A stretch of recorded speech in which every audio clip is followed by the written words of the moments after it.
Okay guys, we are back again sa ating podcast. And Mrs. K, meron na naman tayong guest at syempre, yung ating guest hindi masyadong malayo kasi syempre parang sabihin na natin kapit country lang natin. Neighbor. Kapit-bahay. Yeah, kapit-bahay. So, what are we waiting for? Tara! Let's talk! Tara! Let's talk! Tara! Let's talk! Okay, so ngayon, very exciting na naman dahil ang mga guests natin ay galing UK. At pag Yes. sinabi mong UK, syempre, kasali ang Belfast dyan. So we have guests from Belfast, Feds, and we have Amy and Carol from London. Yan. So, it's better siguro kung sila mismo yung mag-introduce ng kanilang mga sarili. Nagagandahan ng ating mga bisita. Yes, let's start with siguro kay Carol kasi syempre yung ating kausap ngayon guys, ito yung sinasabing Britannia ngayon. So, Carol, pasok. Hi, magandang umaga o magandang gabi saan man dako ng mundo ng mga ano nyo. So ako si Carol Panday. I'm from Britannia ngayon. I'm one of the director and also a presenter of the team of 5. So we are 5 in Britannia ngayon.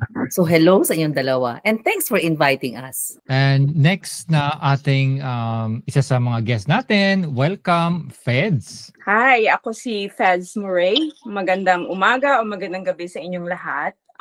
Ako po ay from Belfast, Northern Ireland. Correspondent po ako ng Britannia ngayon, supporting Ma'am Carol Panday, Amy Balyao, and the rest of the directors ng Britannia ngayon. Yes, and we have Amy.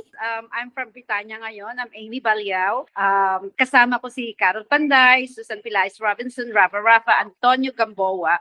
Kami po yung B5 who actually started the Britannia ngayon. Nagpapasalamat po ako na you invited us in your podcast. Amy, matanong ko lang, let's start with you. Kung saan ba tayo galing sa Pilipinas at ano ang trabaho natin dyan ngayon sa UK? Nako, I'm jack of all trades. Galing po ako ng, I was born in Capos Tarlac. I grew up in Pangasinan. So ako'y Ilocano. Tagalog ko baluktot, but thanks to Carol Panday, I'm okay na sa Tagalog. So in the UK, I came in the UK since I was 15 years old. So talagang rooted na po ako dito sa United Kingdom. I studied here. I nag-asawa dito, nag-anak, nag-divorce, etc., and everything.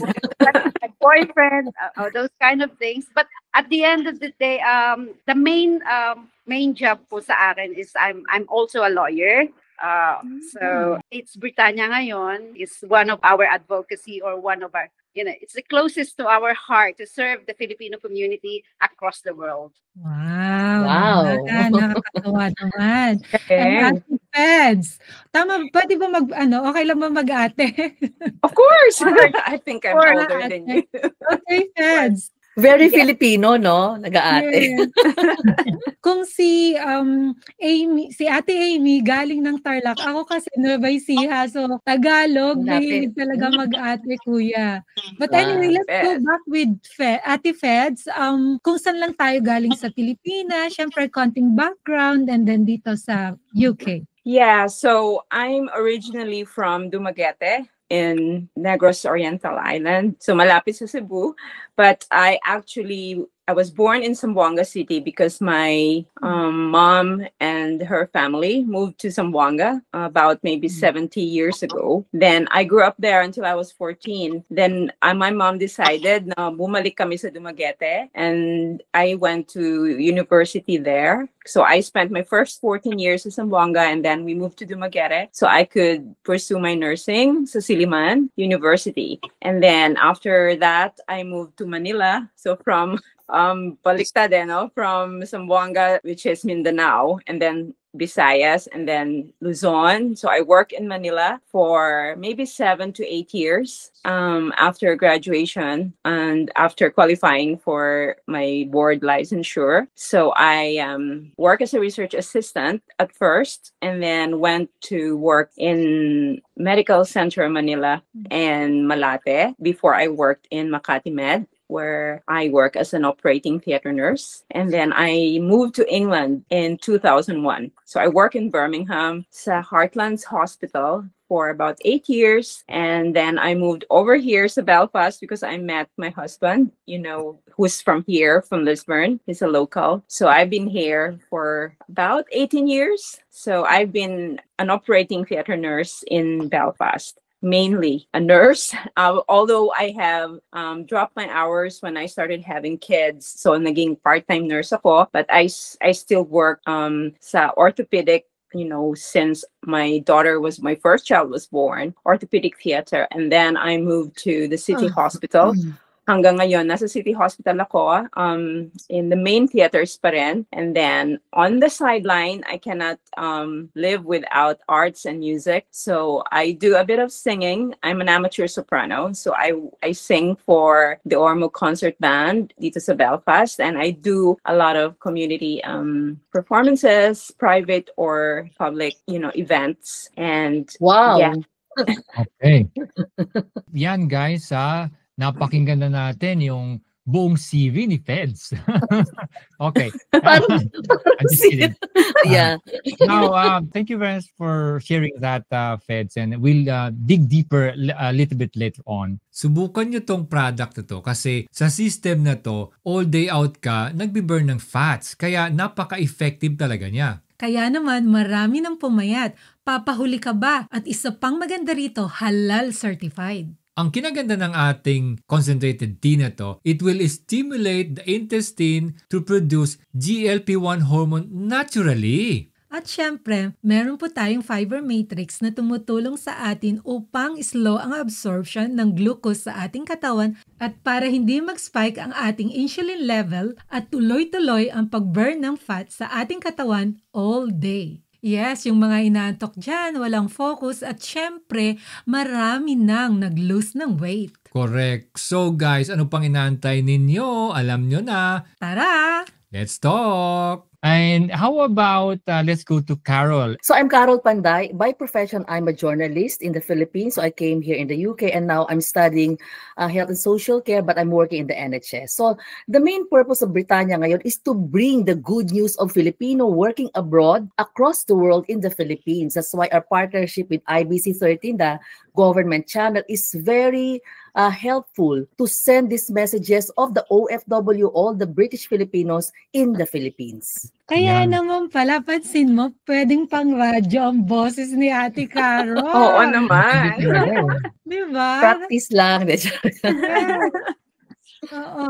And then, Nakakatuwa no na even though, let's say, sabi natin yung mga Filipinos kasi kanya-kanyang parang backgrounds in the Philippines, but then some of us na pagdating dito, pinapractice pa rin natin kung ano yung nakasanayan natin sa Philippines or yung profession natin, which is kagaya nito, itong Britannia ngayon, di ba? Yung kanilang profession sa Philippines, at the same time, kagaya ni Feds, yung kanyang willingness at saka yung kanyang desire to be part of yung team nila. Parang kahit pasabi mong nurse siya, pero nandoon yung, kasi siyempre nasa passion niya ng tao yan kung gusto mo na yung parang mga ganyan, journalism, mga ganyan, di ba? And when it comes to Britannia ngayon, gaano na ba kadami, kasi siyempre yung sabi na natin, gaano na katagal yung Britannia ngayon at saka yung influence niya sa mga Filipinos yan?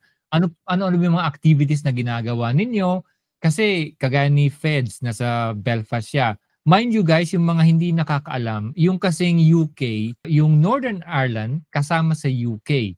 Paano ba kayo nagmi-meet up? I think Amy can talk about what's happening now with Britannia since we started, because Amy is one of the brains of Britannia.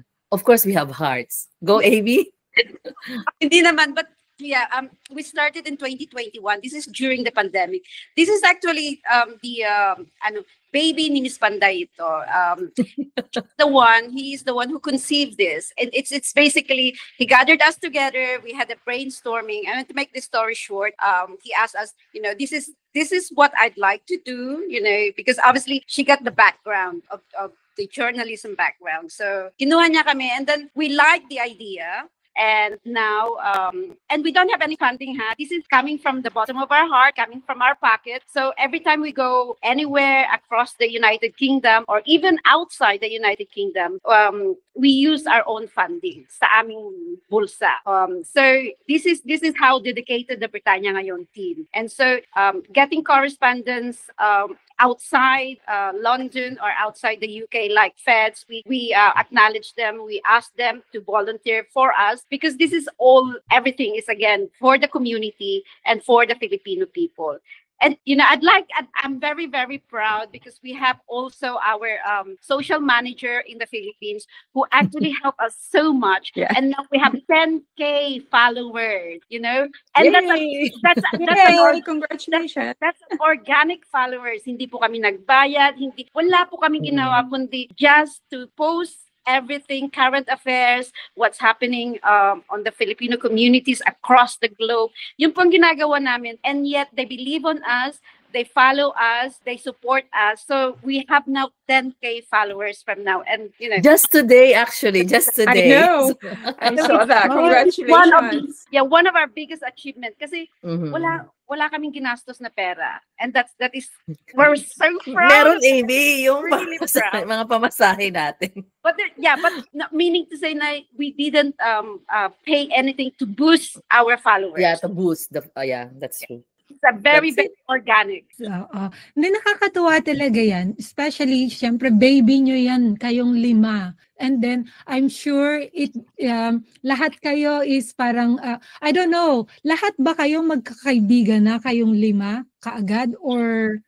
right. So that's more alam mo, we would like to give you an anecdote for that. When someone saw us, they're asking us, so how long have you been friends?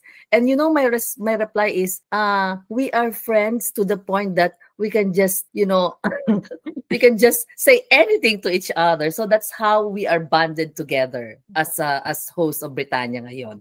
At saka, I think it's more on the reason is because iisa lang yung adhikain namin to serve the Filipino community, to bring news to the Filipino community, to acknowledge the skills and their achievement, to give it to the Filipino community. And yun po yung talagang, the galing ng Pinoy, yan ang gusto sabihin ni Amy. And every organizations, there's also, may tampuhan, pero the most important thing is we work together as a team. Yun po ang pinakamaganda.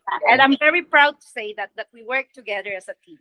Okay. Yeah. So ngayon, anong mga activities natin na naka-ready? Naka-ready. Actually, just recently, November 8, we had a gala night. So this is a very special event of Britannia Ngayon because we would like to thank everyone who supported us, and we recognize all the community leaders, all Filipinos in a different profession.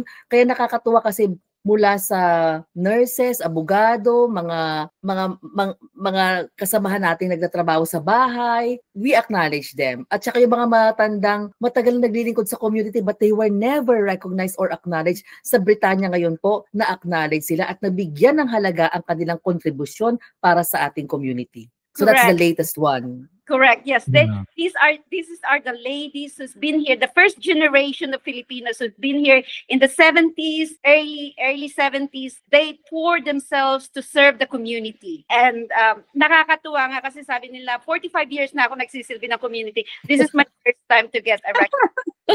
So that's true. Yeah, talagang that's really good. Very overwhelming. Kaya, we're very proud that we are the first one to give acknowledgement to them. So when it comes to Filipino community in the UK, gaano na ba kadami yung mga Filipinos yan? Kasi siyempre, yung mga Pinoys nagsettle na dyan around 1970s. Sa ngayon ba, gaano na kalawak yung ating mga Pinoys na nandyan sa UK? Yung when it comes to population. Well, according to the statistic of the Philippine Embassy, it's about 250 plus Filipinos. 1,000, yes. Yun lang yung naka-registered. But considering that you're talking also the migrants, yung mga anak na nandito na panganak na dito, and then yung mga anak na. So it's more. Yeah, it's more.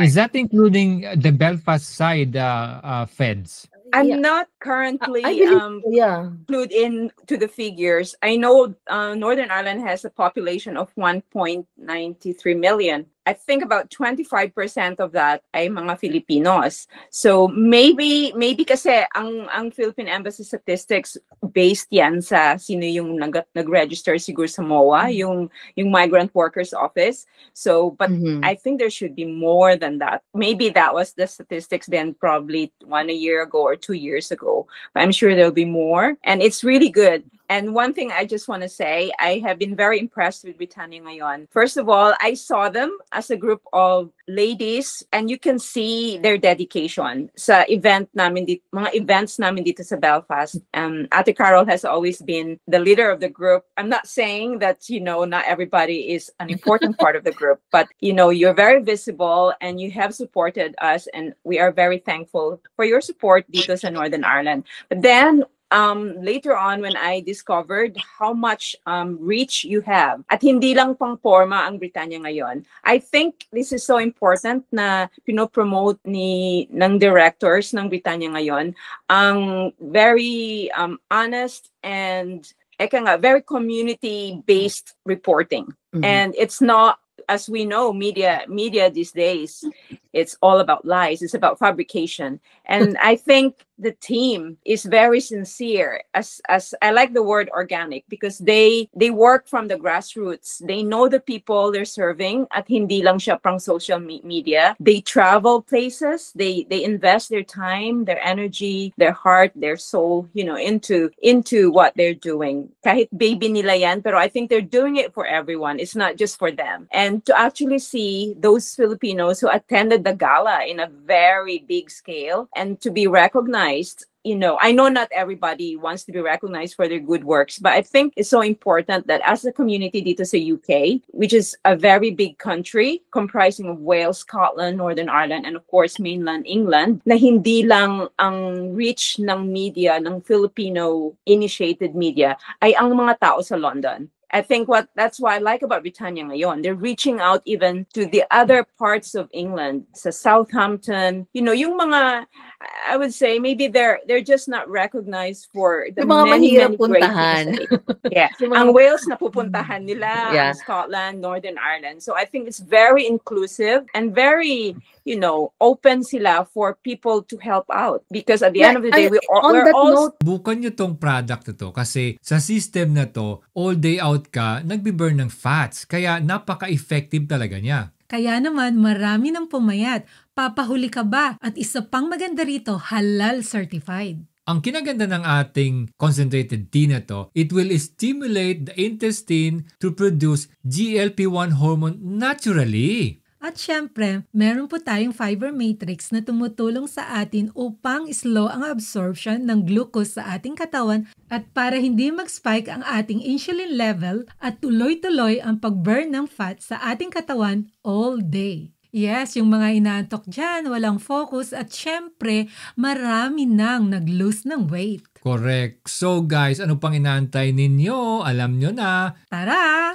Let's talk! Yeah. On that note, Feds, just to let Lorna and Don knows the reason why Feds is a newly recruited Britannia ngayon correspondent for Belfast, because we would like to cover all the UK. And good news, sana naman makatulong din namin si Lorna at si Don in the future. So if you have stories to share with us from Republic of Ireland, tama ba? Republic of Ireland? Yeah. So I hope na mapakinggan din namin ano yung mga saloobin ng mga tao sa Ireland, just sa Dublin. You know what, Ate Carol, we are so game with that. Kasi kaya nga, like, kanina yung mention yung dito sa podcast namin. Kasi ang main goal talaga namin, Mr. and Mrs. K, is magbigay boses sa mga Pilipino. So we actually have the same core values, which is maganda na kami nga talaga ng asawa ko is always kami na natutuwa na may mga nami-meet kami na mga Pilipino na parehas ng objective yan. Objectives, yes, ganon. So this is really a good start for us. Yeah, we're complete now. So we have the Republic of Ireland. So that's a good news to us. Carol, go there. Of course, we will go there. Actually, Don and Lorna, we are planning to, because we're always traveling. So sabi ni Amy, where do we need to go? Kahit short lang. Maybe one day we will be there in Dublin. Yes, Yes. we can For sure. connect you guys. We can connect you to Yeah. other Filipinos here in Dublin or here in Republic of Ireland na talaga namang we share the same values with us. Yeah. Na, they want to promote Filipinos. That brings me to this question. You've been in England for such a long time, and especially Amy, she was there since 15-year-old. Since 15. Imagine that. But how important is it yung pagiging Filipino, yung characteristic ng pagiging Pinoy? Mahalaga pa ba sa inyo or sa mga kabataan diyan sa UK? At paano nyo napapangalagaan? I think you're quite right. It starts from home. You teach them at the early age. Ako nung pumunta ako dito, 15 years old ako. So in our home, my dad is Spanish, but in our home we speak Ilocano kasi I was brought up. So we speak everything is everything. And then our faith is the most important as well. We never, yun yung turo sa akin ng aking grandparents and even my mother dito na never ever forget your faith. Kahit saan kayo dako na sulok ng mundo papatpat, your faith is important. And this is how we grow up, and this is how I teach my two boys as well. And I'm not biased, but I'm saying thanks God for my boys are really, talagang Pilipino din sila. Oo. So I think it starts from home. It starts from the family. That's the first one. Talagang you instill the Filipino values. Yung pagmamano, yung opo, auntie, uncle. Kahit na sinong nakikita nyo dyan. Kasi tayo, tita, tito, lola. Kahit hindi natin relatives. And minsan some other nationalities, they ask, why do you always call them like that? But it's just a respect. And those are still, sa ating bahay, Filipino culture pa rin. And also, even the school has encouraged the parents or the guardian of any migrant children to also learn their own own language. Correct. Actually, on that note, Lorna and Don, what I can see with the Filipino community is like even in the hospital, there is a distinctive culture and attributes of being a Filipino. In a nursing profession, if there's a Filipino nurse, it makes a lot of difference. In a household, a house owned by a rich family, chances are the housekeeper, the nanny are Filipinos. So dyan talaga tumatatak ang Pinoy. In all the hospitality, hotels, my God, may porter na Pinoy. So tatawagin na namin ate, kuya. And iba talaga pang may Pinoy. So that really ganun katindi ang kamandag ng mga Pinoy in all aspect ng mga trabaho. Kamandag ha? Kamandag. Kamandag talaga. No? Yeah, just to add to that, bale, ako naman, yung mga anak ko, syempre taga rito yung daddy nila. But I may have made it clear that, they have their Filipino values, as well as obviously, thankfully, my husband is also very much similar to me in terms of our values and our standards and our habits, as individuals. So there is always that Filipino heritage, burning in my children's, wherever they go, whatever they do, and they're very proud to be Filipinos then. At the same time, I was going to say, it's so important these days with the political climate and all the issues, social issues, in the UK, not just in the UK, in the world, our sense of belongingness is so important, and keeping our culture. It's not about overtaking other cultures, because we are very proud British people as well, Filipino British, and we love this host country of ours as much as we love our home country. So it's so important that we shine with our identity as Filipinos, so that we all are united. I know we have differences pa rin as Filipinos, kanya-kanyang grupo or cliques, but at the end of the day, we have to strengthen our unity. We need to strengthen our identity kasi para hindi ma-confuse yung mga generations, na younger sa atin, kung sino ba talaga sila. At saka ano ba ang place nila dito sa UK. I think that's what we're doing, and I think each one of us here is doing a good job. Lalong-lalo na sa media, sila Ate Carol, sila Ate Amy, at saka kayo mga podcasters. Of course, yeah. Yeah, you are spreading our identity, but at the same time, we are respecting and we show our love to our host country. Diba? Okay, that's really nice, no? So sa mga ating mga manonood na nag-wonder, kasi syempre with Asian hate, things like that, meron bang mga na-experience incidents dyan, or anong masasabi nyo tungkol doon? Because I know like Ate Amy has been there for the last 40 years, so you've seen the changes. What's the difference between when you were settling there and then now? Oh, there's quite a lot. There's quite a lot of changes. Before, you can just go to the corner shop and then you can just get a bottle of milk, and you said, Mr. Patel, my mom will pay you back, this Saturday. Okay, go and get it. But now you don't do that anymore. Before you can just pick up a newspaper or Evening Standard, and then it says, okay, Mr. Patel, here's the 50p. I said, just leave it on the counter, love. They will, but now CCTVs. The boastfulness of the youth, when they go to the bus, they're so rowdy and things like that. So those are the changes now. I think I'm not too sure what's happening, but there is a lot of changes. Not only on the on what's happening on, there's a lot of buildings, new buildings and things like that, but it's also the attitude of each individual, and that's my concern, because we need to, as I said again, I'm a believer that respect begins from home. Education begins from home. So I'm a very firm believer on that. And if we don't teach our children on those basic manners, then we will see them outside the street behaving badly.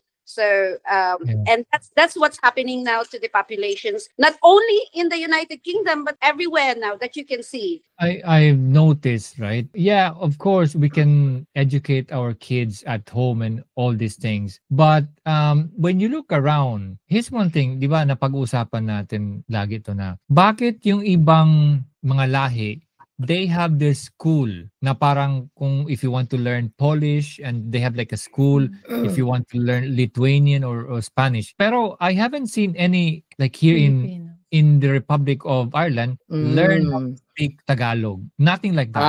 Okay. Is there something like that there in UK? Yes, Don. Wow. Don and Laura, this is a good news. So our friend Luigi Crespo, they're the one who started the Ilaw Limited. So they are a group of professional teachers who teaches Tagalog to the Filipino who were born here and those adult who wants to learn Tagalog. Wow. Yan. Do they have online?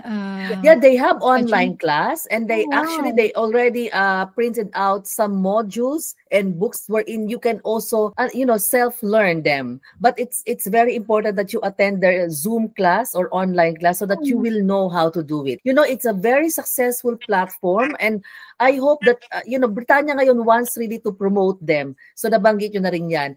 Kasi nga gusto ko i-stress because ang wika ay napakahalaga. Kung hindi natin alam ang wika natin, malulost talaga yung identity natin. Yes. So meron. Yes, because you know what, guys, it only needs one generation to erase. Yes, true. Wag na natin palayuin sa iba. Even here in Ireland, in the Republic of Ireland, they have this Gaelic, Irish Gaelic, but it has becoming sort of extinct-ish. Pero may mga tao na parang gusto nilang mag-learn ulit ng Gaelic Irish. And it's in their education system, kaya hindi din siya nawawala. Pero nahihirapan yung mga students pag sinabing Irish na yung subject, dun talaga sila mababa yung kanilang mga grades kasi parang walang masyadong interest.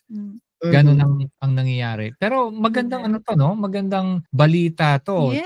Oh. Yeah. We can liaise them to you, so that you can also have a chat with them. Yeah, maybe you can invite Luigi to discuss about this platform, this education, Tagalog education, kasi napakaganda. Yes. Well, that's really impressive. I haven't heard of that in Belfast. Sorry, you know what? They're the one who teaches every time the ambassador, a person from the United Kingdom will be brought to the Philippines as an ambassador to the United Kingdom. Luigi is the one teaching that ambassador. So Luigi is based in London? Yeah, she's based in London. Okay, that's good news. To spread across the UK, just to spread that knowledge and information that they're teaching Tagalog. So there is someone like them who's doing that job. So, well done to them because it's their time, alam mo yon? Yeah, it's really good. Sa viewers ninyo, if you have a philanthropist who's watching this, Britannia ngayon would open a Tagalog school with Luigi, so help us. Yes, Wow. guys, shout out knows, sa ating mga dyan. Who knows? It could be there would be a philanthropist there who would like to, help us Support. support a school. a Tagalog school. Diba? Anything else na we will look forward from Britannia ngayon? So for Britannia ngayon, our trust really is to recruit volunteer community correspondent across the UK. That's why we're happy that Fed is one of us. So we also have someone in Wales, hopefully. But in London, we are also recruiting other people. Kasi sa London alone, there's a lot of things that we wanted to cover. And then we can just spread ourselves too thinly to everyone. So you need to pass it on to someone so that makatulong sila. At maganda they feel that they belong. Di ba, Feds? Yes, very true. Very true. Tsaka ang daming stories na pwede nating i-share from this part of the UK, and I'm sure you have a lot of stories then which are very inspiring from Republic of Ireland, diba? So if everybody share stories, then it will be more meaningful then for our community. Yeah. Yes. Very exciting. Magandang initiative ito from you guys. Alam mo yon? Because Ireland is only small, so to be with you guys, mas maganda yon. Yeah. Ito kasing Ireland, when it comes to Filipino community, kaunti pa lang talaga yung mga Filipinos dito. Well, medyo dumami na rin. Naging, I think, if my memory serves me right, there's about 22,000 Filipinos now in Ireland. 22. Yeah. But they were saying that out of that 22,000 Filipinos, siyempre, karamihan nun, mga Irish na rin, Irish, Irish citizen, naturalized citizens. Yeah. Well, yung pagkakaiba lang siguro, siyempre, yung when it comes to passports, when it comes to, sabihin na natin, hindi ka na nagpa-process ng mga papeles mo sa Philippines mismo, kumbaga dito na. Bukan nyo tong product na to kasi sa system na to, all day out ka, nagbi-burn ng fats. Kaya napaka-effective talaga niya. Kaya naman, marami ng pumayat. Papahuli ka ba? At isa pang maganda rito, halal certified. Ang kinaganda ng ating concentrated tea na to, it will stimulate the intestine to produce GLP-1 hormone naturally. At syempre, meron po tayong fiber matrix na tumutulong sa atin upang slow ang absorption ng glucose sa ating katawan at para hindi mag-spike ang ating insulin level at tuloy-tuloy ang pag-burn ng fat sa ating katawan all day. Yes, yung mga inaantok dyan, walang focus at syempre, marami nang nag-lose ng weight. Correct. So guys, ano pang inaantay ninyo? Alam nyo na. Tara! Let's talk! Pero when it comes to Ireland and then UK Filipinos, kahit malapit tayo, parang magkalayo pa din because parang gaya nito, parang yung vibe ko, hindi niyo masyadong alam talaga yung mga Filipinos sa Ireland. When I mean Ireland, Republic of Ireland. Yeah. Medyo naka-focus siguro, siyempre mas maraming Filipinos talaga sa UK. Ngayon lang tayo nagsusulputan sa Ireland, Republic of Ireland. Siguro magkaroon tayo dapat talaga na sabihin nating isang event, malaking event siguro na hopefully in the future, magsanib. You know what, Lorna and Don, actually we tried. So in fact, Kasi ako, before Britannia, so I have my events company, Simplicity PR and Events. So I organize and produce event. We're supposed to bring Bitoy in Dublin. But the thing is, ang tagal nila mag-reply kasi iba yung visa sa inyo. So Okay. we tried. But I think some of you attend the Belfast Barrio Fiesta kasi I've been supporting Belfast for how many years? And parang lagi na nga, nag-host ako sa Barrio Fiesta ng Belfast, which is where I met Feds 2 years ago. Yeah. So yun, we Let's see. tried. Let's see this next year because they always do that is it July or Yeah, the Barrio June. Fiesta. Yeah. June? Yeah. June nila. June and July, that's the Barrio Fiesta. Yeah. Might be- Etong Barrio Fiesta, the latest one, I think a lot of Filipinos came from Dublin. Yung Multicultural Society, sila Ate Yeah, we Hilda, know they all them. came to Yeah. support. Perform. Yes. Which is good. So hopefully Yeah, it will they might be. continue. Possibly, kasi itong ating, meron tayong embassy na, so maaring mabago yung sitwasyon by next year. Yeah. Maybe the ambassador will be, like, it seems like he's very supportive naman sa mga Filipinos. Lagi siyang nag-attend din sa mga events, mga ganyan. Pero siguro, by next year, baka mas lalong gumanda yung, unang-una yung Independence Day. What's usually happening here is that there will be like an organization who will fund and then organize the Philippine independence every year. Yeah. Tapos, ang nangyari, nag-invite na lang sila kung sino man yung mga nasa consular office, mga ganyan. Yeah, consular. Yeah. In-invite lang nila before. Well, we are hoping na... We are really hoping na it's not just one group who will make the party. We are hoping na sana if they put a national party or independence event is for everyone. It's not just, for example, for mga taga Nueva Ecija or taga Cebu. So we're hoping na it's open to everyone. Ganon. That should be the case because all of us should be celebrating. Yan ang sana matanggal sa mga Pinoy, although it also a strength, those regional organization. However, when we are out of our country, isa lang ang dinadala natin is hindi ka Ilocano, hindi ka Bisaya, but you are a Filipino. Yes, So sana maging aral yan sa mga Pilipino na dito, na masyado kasing, mga Bisaya, mga Ilocano, mga Pampanggenyo. No, we're here as Filipino. And we are known here as Filipino. Correct. Not Yeah. as Ilocano.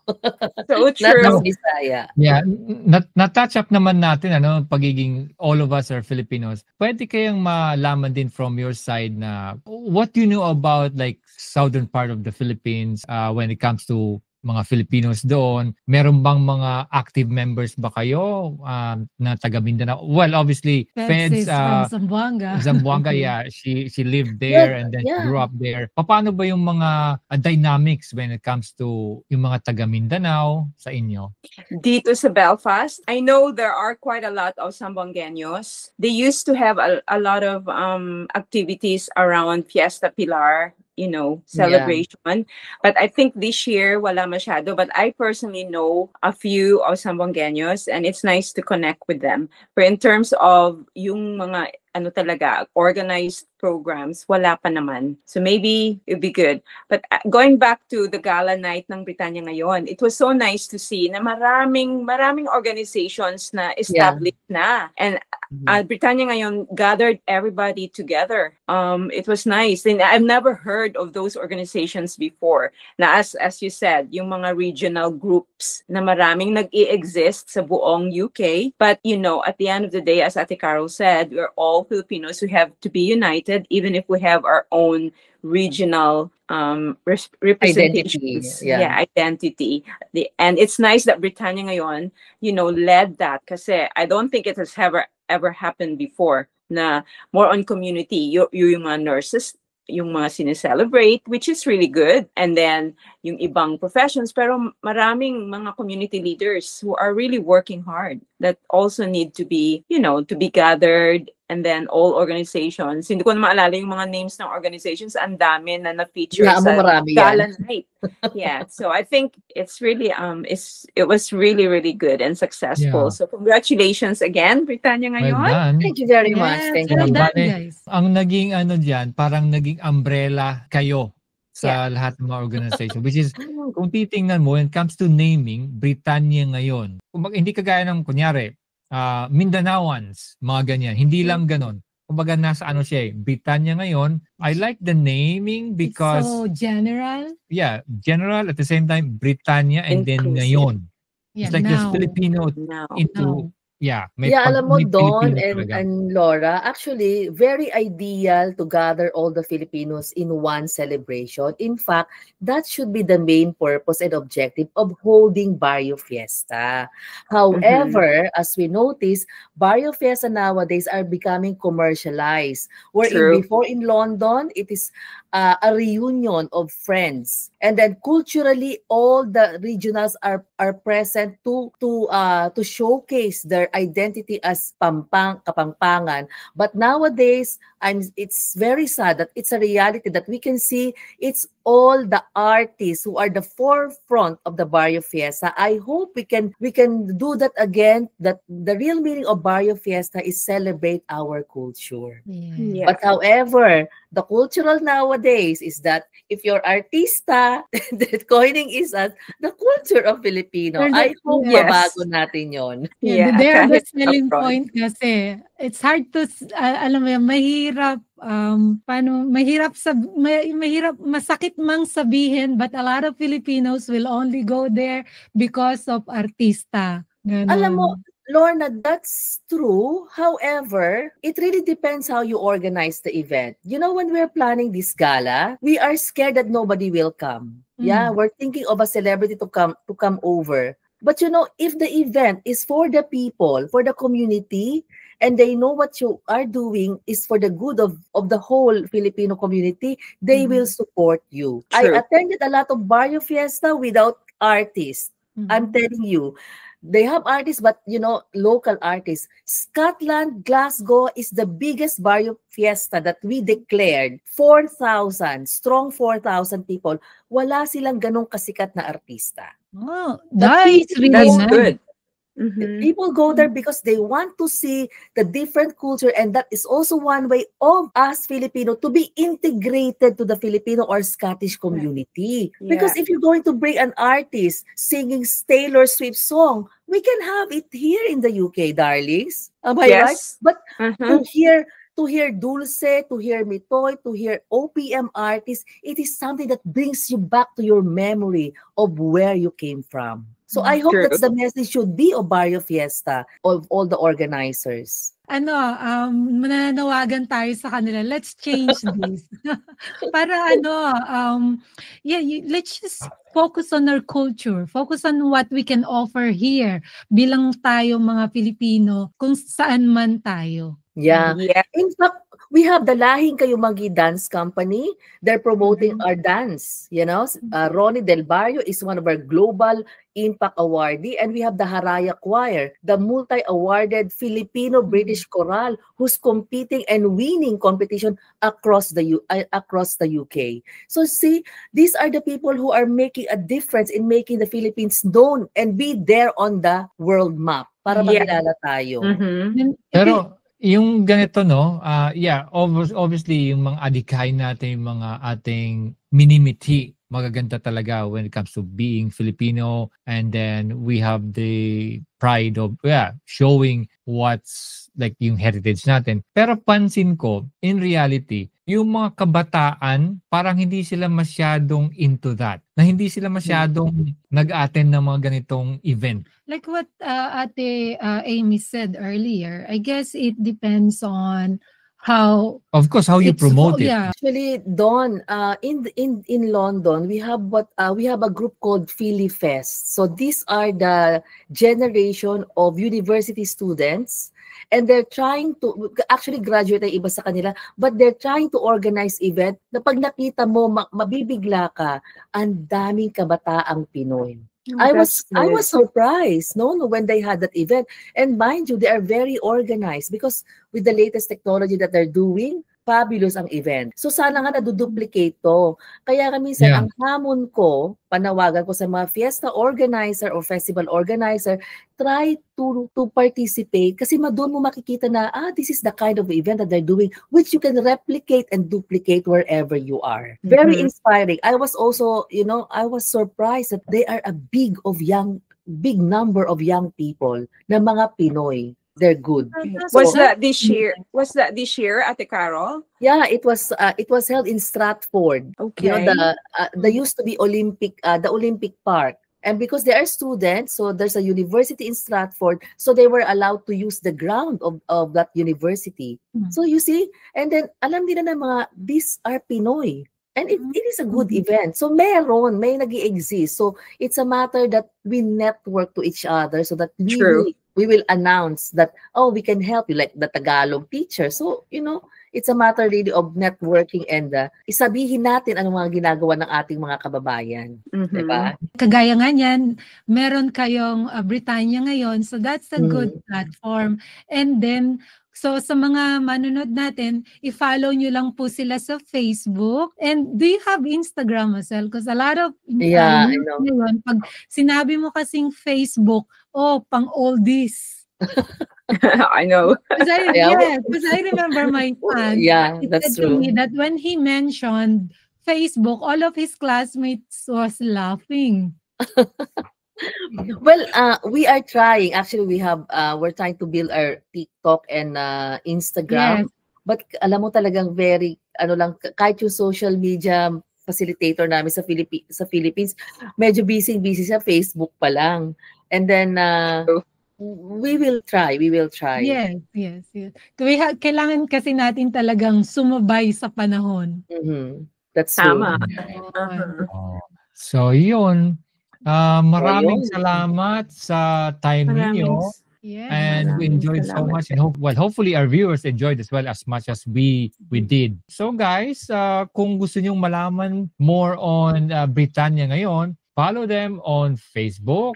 At syempre, kung meron kayong mga katanungan, message nyo lang sila. And we are so happy, guys. Congratulations sa mga ginagawa ninyo. At Mrs. K, ano pa ba yung meron pa bang... Yes, we'll continue this friendship na, we'll continue this yung ating communication. We'll continue this communication, of course, kasi syempre like what I've said earlier, maganda yung ating layunin. So we're game. Me and Don are game for this, especially for Filipinos. Kaya tulong-tulong lang tayo. Yeah. Maraming salamat. Nyo rin, Miss and Mr. Kiram, no? Miss and Mr. Kiram. Maganda rin yung ginagawa ninyo. At siguro, ito yung answered prayer namin ni Amy na maybe one day, we will be visiting you there in... Yes. So, kaya ano pang hinihintay nyo? Hanggang sa susunod ulit, guys. Tara! Thank you very much. Thank you. Thank you. Bye. Thank you. Bye. Bye. Thank you. Tara! Let's talk. Tara! Let's talk.